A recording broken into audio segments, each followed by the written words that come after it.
sometimes rambling interview that went on for more than an hour and a half and was live streamed. Vice President Sara Duterte lashed out repeatedly at Bongbong Marcos. Let's backtrack on some of the more inflammatory things she said, and believe me, there were a lot. First off, the Vice President. An hour and a half. Even more, longer, almost 2 hours. Almost 2 hours, you're right. So first off, the Vice President said it was Senator Amy Marcos who convinced her to run for VP, which we already knew. But what was new today is that she admitted that Senator Amy asked her with the sole intent of beating former Vice President Leni Robredo. VP Sara also admitted that she felt used, or in Filipino, ginamit para manalo. Sabi niya sa akin, pwede ka ba tumakbong Vice President? Sabi ko, bakit mo ako nire-request ngayon na tumakbong Vice President? And I'm happy that she was honest enough to say, kasi matatalo kami ni Leni kung hindi mo dalahin ang Bisaya. It was very straightforward. Now, it was all about winning, sinabi niya sa akin. And then she said na hindi kakayanin. Except for Manny Pacquiao, ang sinabi lang niya, nag-refuse si Senator Manny Pacquiao. So, of course, ginamit nila ako para manalo sila. From 1 to 10, 10 being the highest, Duterte says she gives Marcos's performance as president only a 1.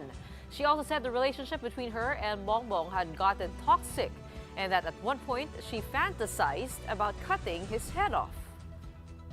Gusto ko tanggalin yung ulo niya ba?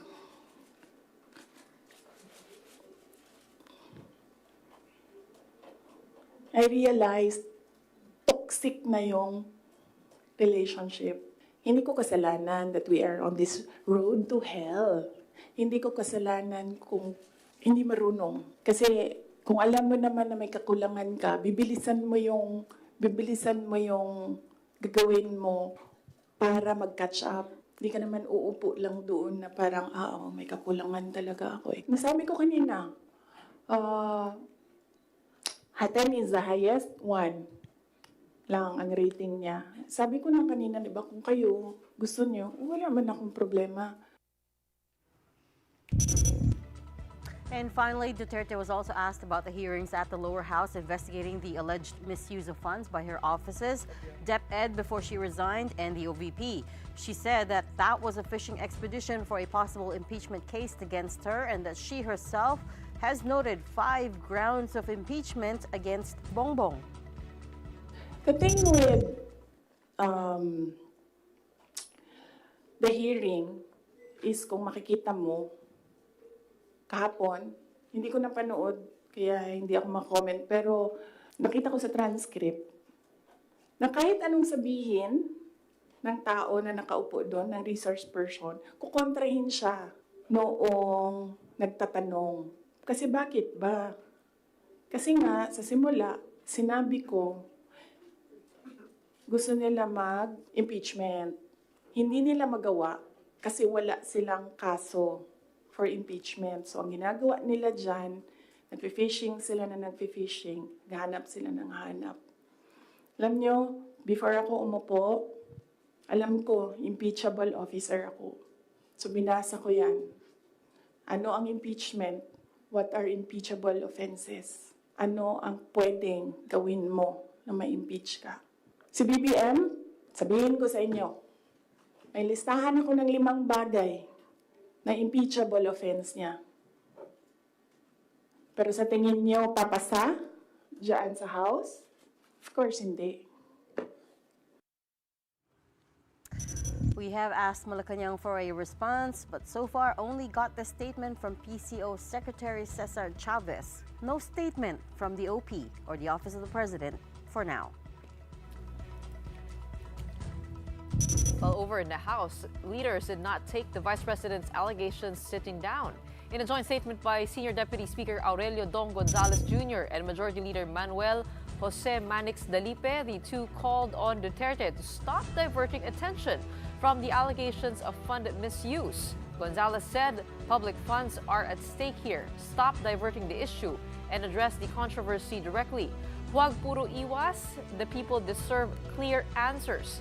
Pati military ginamit mo, yet they were denied what was due to them. This needs to be explained. For his part, Duterte said the Vice President is clearly desperate to deflect attention. He says, and I quote, "Instead of addressing these serious allegations, she is attacking others.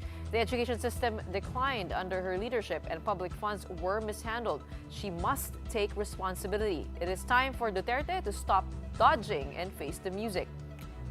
When Gonzales said, "Pati military ginamit mo, you even used the military," he was referring to something that came up at yesterday's hearing. The DepEd under VP Sara had claimed to use its confidential and intelligence funds last year for a training program called Youth Leadership Summit. They used certifications from the military to justify 15 million pesos worth of CIF spending, allegedly for paying off informers. But military officials later said it was the AFP and local government units who shouldered most of the expenses for the summit and that they received no funding for it from the Department of Education. Clearly, we need to try to make sense of what just happened. And we have with us for our first guest tonight, live via Zoom, House Committee on Good Government and Public Accountability Chair, Congressman Joel Chua. Good evening, Congressman. Thanks for being with us. Good evening, ladies, and thanks for having me tonight. Well, I see you're still in your office. It's been a crazy day, huh? Kong, let's try to dissect all the what happened today and also yesterday. Starting off with Vice President Sara Duterte, she in her press conference today, she repeated something that she had said before, which is that the House hearings are a fishing expedition meant to try to impeach her. She says it's a well-funded and coordinated political attack to cripple her chances for 2028. Could I have your reaction, please? Well, basically, let me refresh how this investigation started. Basically, it all started during the committee hearing on the Committee on Appropriation. So at that time, they were asking if what happened to the intelligence fund. So that was the reason why it emanated, because we were all surprised how she spent the 125 million confidential fund in just 11 days. So, but at that time, during the committee hearing, the members did not hear any justifiable answer from the Vice President. That is the reason why it became the subject of this investigation. So, in short, you're saying you're not on a fishing expedition to try to impeach her? Yeah, definitely. And besides, we have an oversight function. We have to be reminded that the main purpose of this investigation is in aid of legislation. Ito pong pinag-uusapan po natin is about public fund. Congress, we have the power of the purse. So the way we see it, it was use or misuse. Medyo the amount is not, I would say, the amount involved in this issue is quite shocking. All right. Representative Joel, can I just ask, ano po bang legislation ang tinitignan niyong amyendahan or i-file? Because yun yung isang reason, no, that the OVP used as to why they're not attending the hearings. They were like, they said na there's no attachment of a proposed bill. So can you tell us, just for everyone's benefit? She says there's no clear legislative objectives though. What can you say to that? Well, during the course of the investigation, it is very clear, no, na not all departments or agencies should have this confidential fund. So the way we see it, we have to limit those agencies or department who should be given or be allocated confidential fund. Kasi kung lahat na lang po ng departamento ay bibigyan po natin, parang medyo, the way we see it, parang hindi naman nila kailangan at nagagamit lamang po to sa mga hindi naman dapat. Because confidential fund should be used sa pag-gather po ng information or intelligence. Ano po ang ginagamit ng OVP dito at saka ng DepEd? That's right, but we're talking about the 2025 budget, right? Na wala naman po ng confidential funds. I think the issues being tackled are from 2022, and in fact, some of those confidential funds were transmitted by the OP to the OVP. So, kasi parang, it also would seem na as per VP Sara's press con, na meron din po siyang point. Ano mo bibigyan ng budget ang 2025? Siyempre, titingnan mo yung mga past spending niya. Di ba? So, how can we award or how can we give the Office of the Vice President this so and so amount kung nakita naman namin yung past spending niya, hindi naman niya nagagamit sa tama yung pondo. Kahit So wala ano na. ano po yung magiging basis natin? So you're talking about her normal budget, hindi yung confidential fund, since that is already moot and wala na siyang confidential fund. She gave that up. Well, basically, kaya naman po na ungkat dito yung confidential fund because it used to be part of her regular budget. Inilagay po yung confidential fund doon po sa kanyang budget. But unfortunately, nung nagkaroon po at pumutok na nga po itong issue about the 125 million where she spent it in just 11 days, doon lang naman ito natanggal. Kung titingnan po natin yung history ng kanyang budget at makikita rin natin yung regular fund niya, maraming din po doon na mga pondo na ibinigay sa kanya na we believe na po pwede namang ilagay po sa ibang ahensya. Kaya yun po. Kasi how can you give her the funding na in the first place, yung mga previous spending naman niya, hindi niya nagagamit ng tama. Ano po magiging basis namin? Congressman, are you also looking into how these confidential funds are audited? Because it seems ridiculous to me that they're able to report how much is spent, but as mentioned in the hearing, tinanong po yan ni Congressman Acop, that COA has no way of validating whether the confidential funds where they went is reasonable and true. Like for example, yung po sa safe house na pinagastusan daw for 11 days worth 16 million pesos for 34 safe houses, walang paraan ang COA para i-validate kung talagang napunta at kanino at sino po yung owner. I mean, how do we put belts around how these confidential funds are used? Are you also looking into that? Definitely. During the committee hearing, inamin naman po ng COA na they need to revisit the joint circular 2015. Ito nga po yung paggamit nitong confidential fund because as we see it, medyo parang napakaluwag ng batas. In fact, by mere issuance of acknowledgement receipt na kahit naman sa kanto yata ng recto na bibili natin yung acknowledgement receipt or pwede naman gumawa ka na lang ng sarili mong acknowledgement receipt, madi-disburse mo na. And we are talking here not of a small amount of money.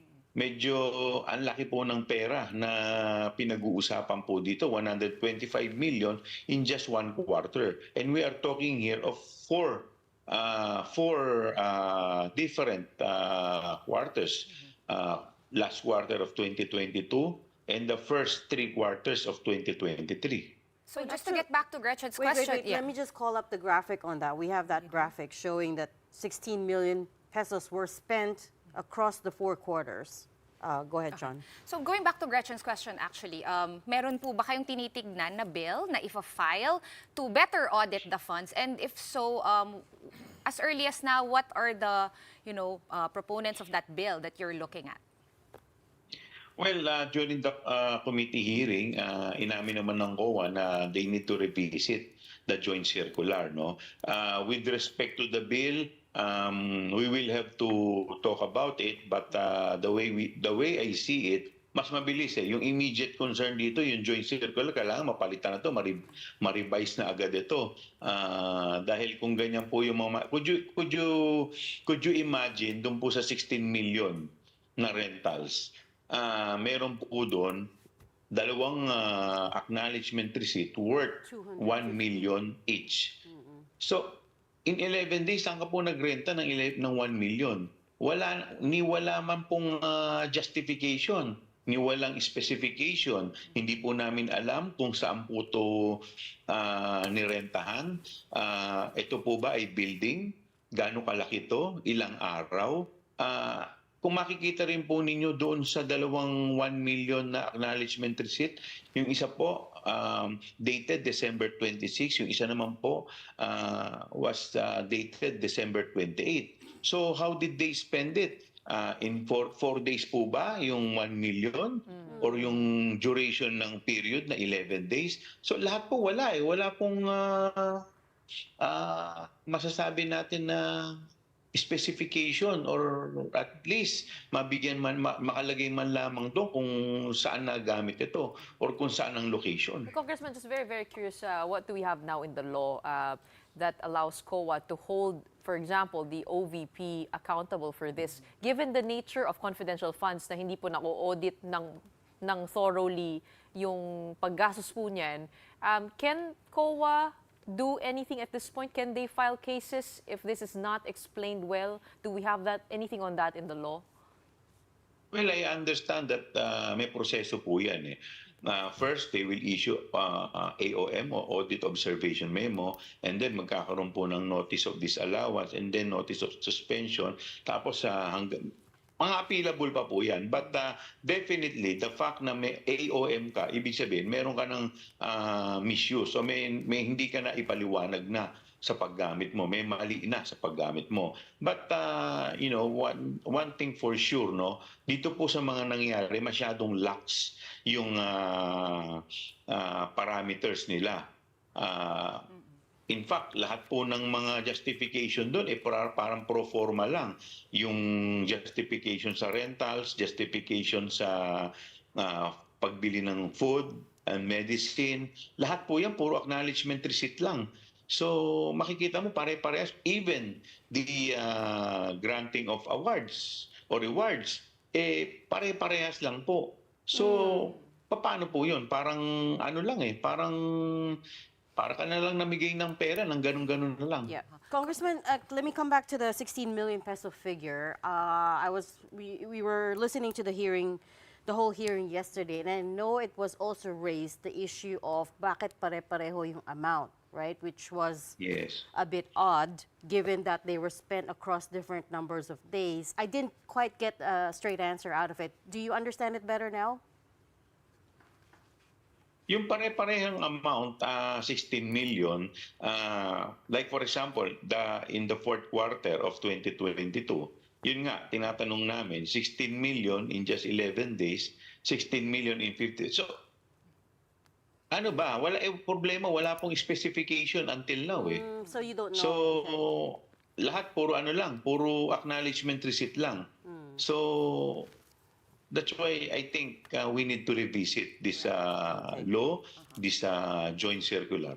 Okay, Congressman, I'm just curious, no, since nabanggit nyo na rin yung AOM as well as the notice of disallowance, it is my understanding that itong mga na-disburse na funds from the confidential funds in question are already subject to a notice of disallowance by the COA, and pretty much has been acknowledged also by the Office of the Vice President. According to the OVP, they're already coordinating with COA on the follow-up documentation and the liquidation, etc. Ang tanong ko, Congressman, why not just wait for that process to be finished para tapos na at kumpleto na talaga yung audit bago natin tignan kung ano ba talaga yung pwede magyari? Because we have an oversight function. So, kung titignan natin to at nakita na namin mukhang may problema at hindi namin aaksyonan, how can we draft a law? So, ngayon pa lang, ito naman ang number one na purpose po na itong committee hearing is in aid of legislation. So, during the course of the committee hearing, nakita namin may problema na. So, we have to dig deeper so that we will be able, at least for now, makita na po namin, magawa na po namin na aksyon. Otherwise, nakita naman po natin, it took COA 3 years bago maglabas ng notice of suspension or disallowance. Yun nga yung problema, yung proseso sobrang tagal eh. So isa pa po yan sa nakita namin. So 2022 nilabas lang 22 during the 2023 budget hearing, Congresswoman Franz Castro was already asking GOA for the audit observation memo or the audit report of the HOA. So ang reply po nila hindi pa po tapos. So it was only during this year, during the budget hearing of the Committee on Appropriation, it was only then that we were able to produce or obtain the audit report of COA. Kung hindi pa po ito sinampina, hindi pa po kami makakatanggap. So could you imagine kung aantayin pa po natin itong lahat, how long will it take? Paano po kami yung aming oversight function? Well, if disbursement and auditing are too lax when it comes to these confidential funds, then you do acknowledge that this opens up all confidential funds of all offices. It's not just the OVP that we're talking about here. That includes the office of the president. You have to understand, magkaiba po kasi yung na tinitignan po namin ngayon dito, yung mga agencies na hindi naman talaga dapat nabibigyan ng confidential fund. Just like yung DepEd, bakit po sila may confidential fund? The problem now is we have no law na naglilimit kung ano lamang ang mga agencies or department na dapat na mayroong binibigyan ng confidential fund. If we will, like for example, DSWD, manghihingi rin po ito ng confidential fund, bibigyan din po natin. So this is a bad precedent. Otherwise, lahat po ng department, manghihingi na lamang po ng confidential fund. At makikita naman po natin, ano po ba ang purpose ng confidential fund? Intelligence gathering. So ano naman po yung i-gather ng social welfare? Ano naman po ang i-gather ng DepEd? So kung on the part of Congress, naging usapan nyo na ba na okay, hindi na tayo mamimigay ng confidential funds sa kung kani-kanino lang? Is that something you're looking to legislate? Restricting... Ito po yung batas na ipapasa po namin. So ito nga po, yung number one purpose po natin is in aid of legislation. Ito po ginagawa po natin talaga para nakita na po natin yung butas during the committee hearing. Kaya po to mas pinapalawig natin ng pag-iimbestiga, pag-aaral, nang sa ganun makita natin yung mga loopholes sa mga batas natin. At ito na nga po yung loopholes na nakikita po natin. Like for example, Office of the Vice President, bakit po siya may confidential fund at nakita naman natin na hindi naman dapat. Unlike po yung mga, let's say, head of LGU, yung mga local chief executive, meron po silang, isa po sa mga functions na ginagampanan nila is yung peace and order. Yan, talaga kailangan nila ng mga ganyang confidential fund.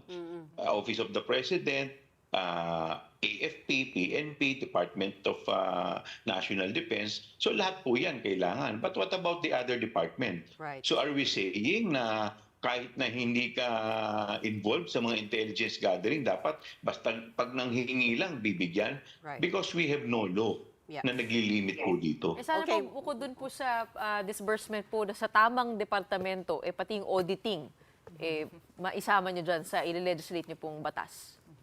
Yes, I agree with you po. Tama po kayo dyan. Okay. We look forward to the outcome of that, and we'll certainly tune in to your next hearing next week. For now, we're going to have to leave that there. Thank you so much for your time. House Committee on Good Government and Public Accountability Chair, Congressman Joel Chua. Senator Bongo has done it. He has officially filed a resolution seeking to investigate his ex-boss, former President Rodrigo Duterte's drug war. Go filed Senate Resolution number 1217 on October 17, seeking to conduct a probe in aid of legislation parallel to what the House of Representatives Quad Committee is doing. Go's resolution also requests that the Senate Committee on Public Order and Dangerous Drugs, chaired by Senator Batol de la Rosa, lead the investigation. But Senator Risa Ontiveros, for one, says it has to be the Senate, or rather it has to be the entire Senate sitting as a committee of the whole who should do it. Another option is to have the Blue Ribbon Committee or the Justice Committee oversee the inquiry. The Senate has tried to investigate killings linked to the drug war in the past, but Ontiveros says this time will be different because there isn't a climate of fear anymore. Nung inimbestiga namin yung mga EJ case noong panahon pa ni Duterte, in a way it was under duress, di ba? Kasi Nag-iimbestiga kami sa isang sitting administration na very hostile sa minority o sa opposition. Hindi laging forthright yung mga ibang government resource persons na tinatanong namin noon. At syempre, with that climate of fear on the ground, sa mga komunidad, lalo na yung pinakabinibiktima ng war on drugs, ay nandun din yung matinding social media attacks laban sa amin noon na nag-iimbestiga at laban pati sa mga biktima na naghahanap ng hustisya. So we would be, if and when the Senate and hopefully as a committee of the whole takes up, finally, this issue of the war on drugs and the EJ case, so we would be doing it na mas may kaluwagan, no, ng sitwasyon as far as those factors are concerned. Senator De La Rosa has said it's fine if another committee handles the hearing, but he does think there's a higher chance that Duterte would attend if he leads it. In his resolution, Go said, our top objective is to examine the conduct of the said campaign in order for us to identify possible legislation to address the drug menace in a more holistic manner. Up next, more of the soundbites from Vice President Sara Duterte's press conference today, and we will dissect them with our resident political analysts Ronald Llamas and Richard Haydarian when the big story returns. Stay with us.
Remains out to sea.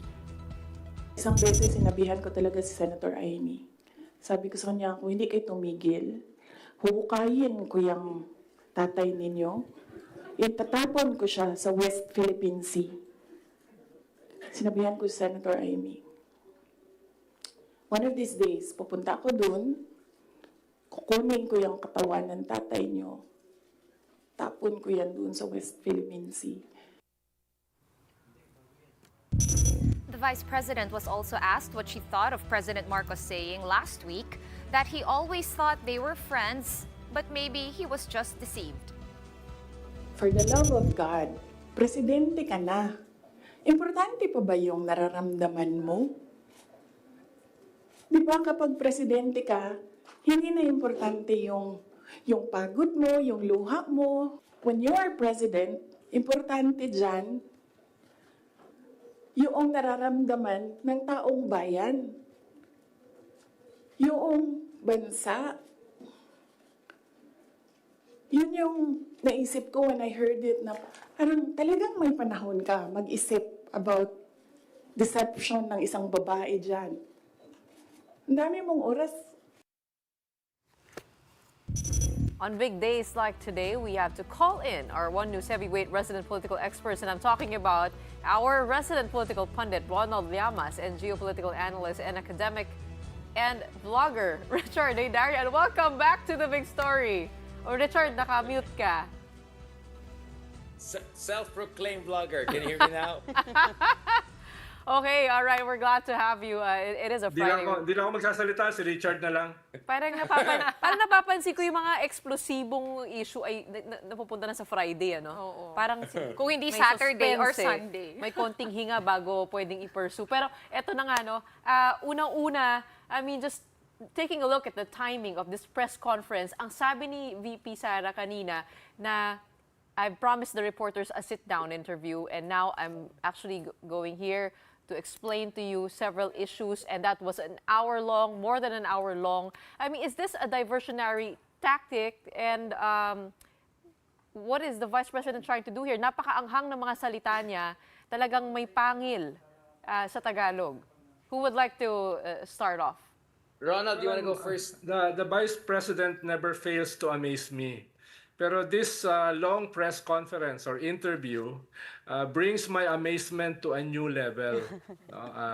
Kaya medyo naghahanap tayo ng logic doon sa kanyang mga sinabi. Baka hindi natin dapat gawin yon. Dapat ma-amaze na lang tayo. No? Siyempre, pinaliwanag niya yung medyo alam na natin. Yung dahilan niya, kung ano nangyari, bakit siya tumakbo, sino kumbinsi sa kanya. Although in-emphasize niya na halos naglumuhod sa kanya yung presidential sister para kumbinsin siyang mag-vice president. No? Halos nagmakaawa sa kanya para siya ay tumakbo. At meron siyang ginawang kondisyon na medyo alam na rin natin na hiningi niya yung defense portfolio. Kung ako naman yung presidente, ba't ko ibibigay yung defense portfolio sa aking unpredictable vice president na usually ay unhinged, no? Kaya itong interview na ito brings being unhinged again to a new level, no? Baka kung itong kanyang interview at saka press con ay nangyari 2 weeks later sa Halloween, baka mas understandable, no? Kaso medyo napaaga no, before Halloween, no, na huhukayin niya yung cadaver ni Ferdinand Marcos at itatapon sa West Philippine Sea. Medyo even for her ay medyo nakakagulat yung ganitong klaseng morbid statement. Of course, marami pa siyang sinabi. Ako ay medyo interested. Anong sagot ni Amy nung sinabi kay Amy yon, no? At ano yung layunin ni Manny Villar para warningan si Sara? Dahil yung mga Villar kasi bahagi ngayon ng administration no? At marami pa, katulad ng 5 beses yata siya nag-BS, no? Nagmura dun sa press ko na yon. No? I think more than Kaya, 5. It's really amazing. No? Can I hazard an answer what I think Amy would say? I Oh, think sige, Amy would Richard. ask, kamusta yung jet ski ng tatay digong mo sa West Philippine Sea? So siguro habol na yung No, jet ski ni Richard, Duterte. hindi daw So, nag-reply. Hindi daw nag-reply. yeah, I think West Philippine Sea is where the Tatais end up. So I think that's definitely. I think it's really a combination of things. No, on one hand, I think this is about Sara Duterte once again being a poor copy of her father. This kind of a method in the madness, kind of saying, "Oh, sige, all chips are down. Gusto niya ako impeach. Let's go for it." So I think there's definitely that aspect. Except she didn't pull it off good enough as usual because she never had the spontaneity of her father. No. But I think there's also an element of she's feeling the pressure. I think there's some people, including Senator Trillanes, openly questioning, let's just say, her mental acuity or stability at this point in time. I won't go that far, but I think she's feeling the pressure. A while ago with Congressman Chua, I mean, he couldn't make sense out of the numbers. I mean, there's not even plausible deniability. Sobrang, I don't know if I can say the word booking, na there are irregularities in her expenditures. But I think now that all of that is coming out, she's really feeling the pressure. And you can see why Sara Duterte did not run for the presidency.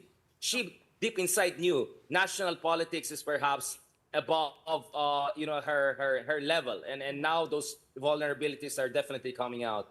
You don't, Richard, let me stay with you for a sec. You don't think it worked? You don't think she pulled it off? I mean, like, there are a few things there that I imagine would really resonate with her base. For instance, the fact that she said she felt used. Alam naman natin lahat that before she slid down to the VP race, President Bongbong Marcos's numbers weren't that great. So yes, they could attribute the win to her, to the unit team, right? So I imagine some of those things that she said would have resonated. But you, on the whole, you don't think she pulled it off? No, I'm all. I doubt it very much. No? Even with her base. No? Talaga? Okay. Pero tingin ko, Ronald, yung base niya will be on the defensive. No? Pag kinakausap ng mga kapitbahay, ano ba nangyari dyan sa idol nyo? Ba't ganyan sumagot? Bakit ganyan yung mga sinasabi? Tingin ko, even with her base, mahihirapan silang i-defend yung kanilang idol, yung kanilang leader. But what's the No? difference Kaya between the father I and doubt the daughter? she was able to pull it off. Definitely. And Ronald, this is a Okay. Go ahead, Richard. Sige, go. shrinking base. No, so if you look at the surveys, there is a reason why.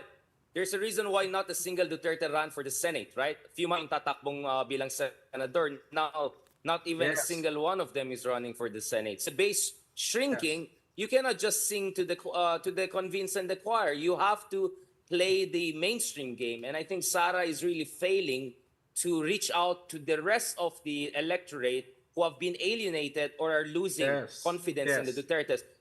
So, okay, Ronald, Yes. the last time we spoke, hold on, I think Richard's breaking up. But Ronald, let me ask you, the last time we spoke to you at the breakup of the unit team, you said na... Uh-oh.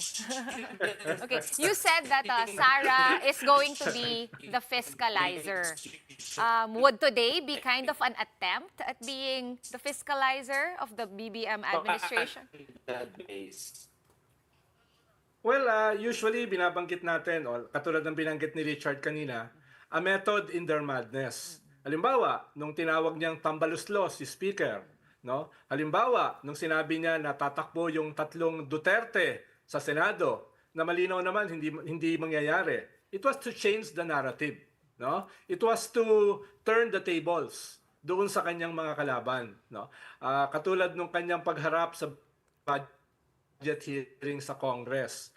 Pero ngayon kasi dito sa kanyang ginawang interview, ang nakikita ko lamang, wala akong nakitang method eh.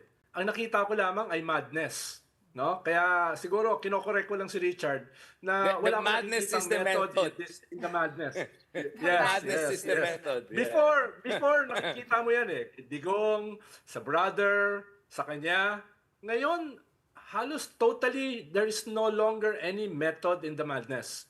No? Hindi ko naman sinasabi na siya ay mad, pero borderline. Okay, wait. We have to go for a quick break, just very, very short. We'll circle back to our discussion when we return. Stay with us.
Richard Haydarian. Richard, you got cut off earlier, but what were you saying before? Nasabotage yata ako eh. Yeah, I was about to go to my punchline that maybe the madness is the method. But for me, the fundamental thing is, the Duterte's road to success back in the day was strategic innovation, right? Element of surprise. And I think they were able to harvest a lot of political capital from that. But look, from 2015 and now we're heading to 2025, I don't see much of new innovation. And I don't see also much of strategic learning. It seems that they're not learning anything new. They're still the same iPhone 1 that was hot back in the day, but it's not improving anymore. So I think that's the situation we're seeing right now. But I think the biggest issue here is hubris. I think this is where you say, they say the fish rots from the head. I mean, from the father alone, you could see the level of hubris that he cannot still accept that they're no longer the dominant political dynasty in the Philippines. In fact, I recently corrected an article I wrote. I said, this is the fight between the two most powerful dynasties. And then I suddenly realized, no, actually, I don't think Dutertes are the second most powerful. I think the Remullans are at least more powerful. They have 2 cabinet members, maybe the Villars. So I think the Dutertes are being kicked down the pecking order, but they cannot just psychologically accept that. They cannot really psychologically accept that. And that psychological block is really preventing them from making the strategic adjustments and recalibrations that they need in order to stay in this race. So you're right, they're singing to their base, but that base is already shrinking. I mean, you cannot be a national force kung hanggang Davao ka lang. You have to be, they're not even a force in Mindanao anymore, right? I mean, as Ronald pointed out, it's a different platform. And the idea is that when Duterte said Mindanao wants to separate, no one supported him in Mindanao. So now Duterte's base is so shrunken that he cannot even speak for Mindanao. Forget about being a national level dynasty of fort. I wonder what really got the irk of Vice President Sara Hindi ko rin Duterte alam, to hold kung anong this multiverse. to hold this press conference. Was it the comment of President Marcos that he felt deceived, or was he deceived? Parang doon ba siya sobrang nainis? Or is it because they feel they have nothing to lose now, given the parallel events, the Quadcom hearings, the threat of the ICC, also this Good Governance Committee in the House? I mean, which is it? Gretchen, the handshake. Lenny and BBM saying we're in a reconciliation mode, right? Napansin nyo, yung meeting with Sara, there was no picture released. But the meeting between BBM and Lenny, very charming, very public, very demure, very mindful. So I think the Dutertes are realizing they're increasingly isolated and marginalized, right? VP If BBM Sara, can though, openly say reconciliation with the opposition, although of course Lenny had her own caveats and all. I mean, if you're Dutertes, you're right. I mean, you're really, really against the wall right now, and they're lashing out. She did say multiple times, though, about deception, yung deception. Anong deception? She must have used that word also more than 5 times kanina. And then yesterday, of course, that House Good Governance Committee hearing. Or maybe it's all of the above. Ronald? Yes, doon nga sa question ni Gretchen, ang sagot ko doon, it's all, probably all of the above. Pero syempre, mas hurt siya doon sa statement ng presidente na usually very passive-aggressive, usually conflict-averse. Pero dito ay nag-spend ng time para sagutin siya. Pero nauna na siya, Ronald eh. She said hindi naman kami friends. It was just for the elections, di ba? Kaya nga. First time Pero sila nag-spend siya ng time nag-get doon sa together, no? interview para ipaliwanag na marami ba siyang oras? Ba't kinakailangan niyang pag-usapan yung kanya nararamdaman? No, et cetera. Tapos wag niyong kalimutan, during that interview, 3 beses niyang bilanggit na hindi siya nagko-cocaine. Oh, yes. What was that? What was that for, no? Ibig sabihin talagang medyo galit siya, no? Ang natatawa lang ako, anong multiverse siya nandun nung sinabi niya na yung kanyang tatay ay hindi nang gigipit.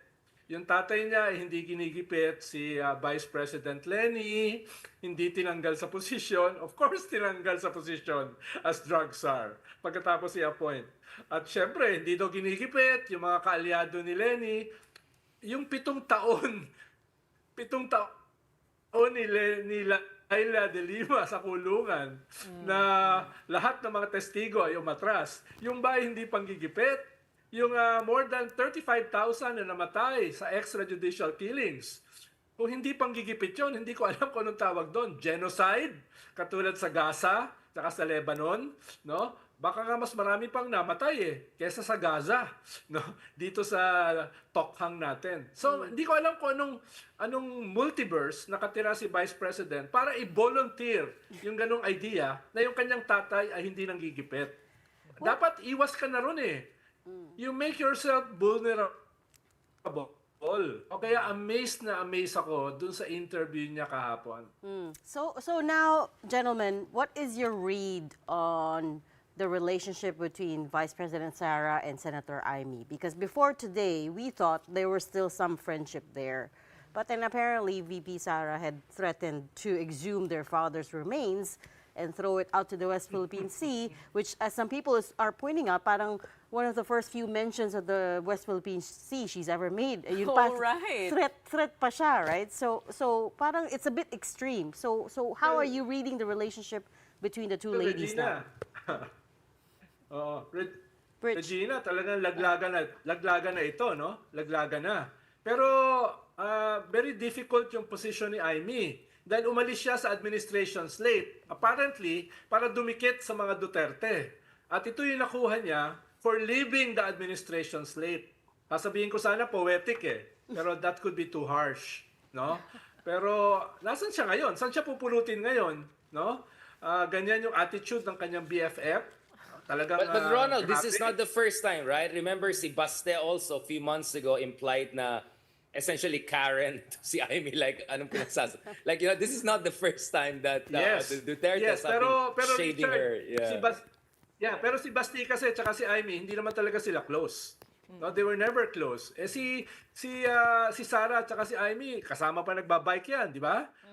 Mas close sila kaysa dun sa mga kapatid. No? Kaya hindi ko alam saan pupulutin ngayon si Amy sa ganitong klaseng kalagayan. Yeah, but I think answering the question, if you look at it, si Amy Marcos has positioned herself kind of as the matriarch of the family, right? Of course, Imelda Marcos perhaps is perhaps not in an optimal position to speak. So remember, right after nanalo si BBM, it was Amy who was positioning herself na, move on na tayo, this is our chance. So with Sara saying this thing against the Marcos Sr., you rather expect Amy to say something as a defender of the entire clan, right? I think otherwise, it just cancel out all her posturing. Exactly, all her posturing. Yun nga So I think Amy must be in a very tough spot. I think she has one of the most unenviable positions in Philippine politics right now as she heads into a very tricky and difficult elections. I mean, this could be an election whereby lots of big names could lose. And who knows, maybe even a Marcos could lose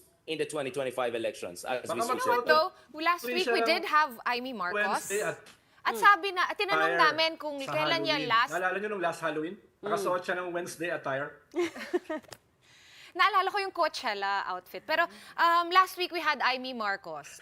We asked her kung okay pa ba sila ni VP Sara and when was the last time they spoke. And she just said, okay naman kami and we just spoke recently. Though hindi ko kasi alam kailan nagyari yung group chat, yung West Philippine Sea and digging up the body of Marcos Sr.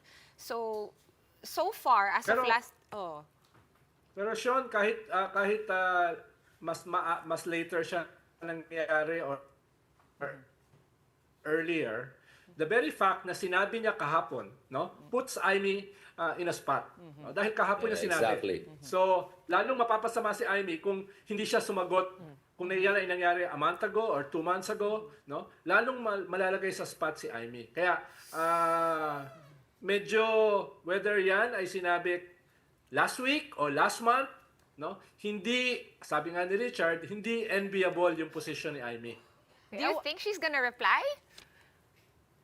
Or should she? Well, sana. Kung hindi, mababaon siya ng husto rito. Baka si Manny Villar, hindi magsalita. Ano yung kanyang warning kay Sara? What was that for?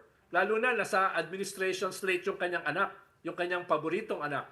So, maraming nalaglag dito si Sara Marami siya nilaglag dito sa na ito. Hindi ko alam kung may iwan pa siyang kaibigan. Ito meron. Politics is the game of negation, of subtraction. Medyo they're reversing the wisdom of politics in the Philippines. Richard, Ronald, I want to talk about this tweet. Richard, your tweet. another topic which is over in the Senate. Sabi mo, Risa Ontiveros checkmates the whole team of Bato and Bongo by pushing for a whole of Senate investigation on EJ case under the Duterte administration. What is going to happen now that it is it confirmed that it will be a Senate as a whole No, hearing? They're in recess. May rules kasi, Gretchen eh. May rules sa Senate eh, na during the break, no, hindi ka pwedeng magmotopropyo na magkaroon ng investigation. Kailangan hintayin mo matapos yung break at yung buong Senado ay tanungin mo tungkol doon sa investigation na yan. So merong technical aspect na hindi uubra yung ginawa ni Bongo or yung planong gawin ni Bato. Pero yung mas mahalaga dyan ay hindi naman technical eh. Yung mas mahalaga dyan ay delikadesa. Medyo iimbestigahan mo yung sarili mo. Medyo nakakahiya naman yon, no? Come on, Rona. Delicadeza is not necessarily the strongest suit of some of our friends there. Yes, ine-emphasize in the ko lang. Senate. Gusto ko lang ma-emphasize sa Big R. No? Gusto ko lang Just to ma-emphasize be yung clear, delicadeza aspect. As a concept. Just to be wrong, the question was to me, but I don't mind you answering it because I was about to disown that tweet. I'm sorry. Because siya kilala, sinong nag-tweet yan. No. But I think honestly, I'd rather have Bato oversee the hearing and then see Duterte super Diba? I want actually Bato to oversee the hearing and then Duterte to come and be so confident that he drops bombs. And like Duterte has that, like if he feels comfortable, he's gonna put all of them into trouble. So what we saw with Jonathan Morales, that whole Polvoron hearing, we may see that on steroids, if ever. So I don't mind Bato actually overseeing that hearing just for Duterte to show up and Ang sabi kasi ni Bato tsaka ni Bongo, hindi daw dadalo si Duterte kung wala silang dalawa. exactly. Committee of the whole, nandun naman sila dapat. Ay, mukhang marami tayong aabangan, ano? Marami talaga kasi may part 2 pa, hindi pa tapos, no? Yung papresko ni VP Netflix Sara. na to, Netflix. Sabi niya after undas daw, ay magpa-part 2 siya kasi hindi niya natapos yung kanya meron siyang parang outline na sinusundan. Okay, Ang mag-weekend daming na tayo. miniseries show na pinagsama rito. Ang daming miniseries, no? Correct. Narcos, Game of Thrones, no? House of Cards, no? Succession. Griselda, no? Etc. Wednesday. Malalaos ang Netflix nito. Nako. Malalaos. Totoo, hindi ko na nga nagagamit yung account ko. Well, that is it for our fix of politics and entertainment for this week of October. We head on over to the weekend. Maraming salamat for joining us on this Friday night. Political pundits Ronald Llamas and Richard Herdarian. Maraming salamat. Before we go, some good news. Filipino conservationists Anne and Billy Dumaliang have been honored in Time Magazine's 2024 Next Generation Leaders list for their efforts in safeguarding the Masungi Georeserve. The Dumaliang sisters were recognized as one of 10 influential individuals leading the way to a better future as they persist in battling illegal activities that endanger the protected site. Time said, and I quote, while the Philippines consistently ranks as the deadliest country in Asia for environmental defenders, the Dumaliangs and their more than 80 rangers haven't been deterred by physical or legal threats, whether from property developers, poachers, loggers, or the government. The Masungi Reserve in Baras Rizal was once a degraded area heavily impacted by deforestation and illegal activities in the late 1990s. For over 2 decades, efforts have been ongoing to rehabilitate the land. Time also took note of the fact that this year the DENR nullified the agreement that allowed Anne and Billy to reforest and conserve the area. And just before we go, here's our big picture tonight. And no, that is not a Christmas village in the Swiss Alps. It is this year's Alpine-themed Christmas village in Baguio City. And yes, if you're wondering, there is definitely snow for that added winter holiday feels. The attraction is now open at the Baguio Country Club and it's open every day. So guys, pahinga muna tayo, Baguio this weekend. Galing Diba? Outdoor ba yun? Outdoor yon. Sa tapat ng gate ng Baguio Country Club, they usually have a setup there for kids. Malamig ba talaga? Yung snow, yun ang hindi ko sure Sa kung... Snow World kasi, indoor, tapos talagang malamig. And pag tinawakan mo, ice talaga. Malamang ito. I think they just para siyang foam, Mga white. foam party machine, you know that, yung mga parang sa rave, ganyan. So, Malamig sa Baguio. Malamig sa Baguio. Meron na lang. It's not us who need to go there. It's the people in government who are fighting. We need to Papalamig. lower down the temperature temperature. a little bit because it's getting a little too high. I love how you link that to everything. No, Well, maybe because they can go to the Snow feud World. is out. There's just out of today's press conference, she's already generated headlines overseas, right? Overseas news outlets took note of the fact that our vice president is openly, Saying all these slamming, things. Went on a tirade. hosting tirades against the president. And she which knew does that. She not- said, hoy, marami na which kayong does not material. look good. Actually, sobrang daming headlines makukuha sa press conference na yun. That's why Correct. some people are thinking that this is a diversionary tactic, right? Because the attention is now on all of her statements. Because now that there's were more very stories sharp. to chase outside of the House Yes. hearings Correct. on the DepEd and OVP fund use. Right, We'll so see. we'll see what Baguio. next week brings. Baguio Baguio. muna tayo. Or Snow World. Kung Mag-weekend muna tayo, guys. Weekend muna tayo kasi magiging mabigat ang next week, Tuesday. Oy, teka lang, Next meron na hearing. bukas. Quadco. Book launch ni Manny Mogato. Oh, Dito yes, sa that's Signal right. Experience Center. So, Okay, so sa kita mga kits. gusto pumunta, pwede kayong dumalo. Limited edition, 300 pieces lang. Oh, naku, unahan na yung naman libro. to. And we will na- be there. Message ko si Sir Nga, Mogs. in-advertise mo pa. What about our copies? Advanced copy, Sir Mogs. Kita-kita tomorrow, but for tonight and for the week, that's it for the big story. We are One News, all sides, all the time. Thanks for tuning in. Have a good night.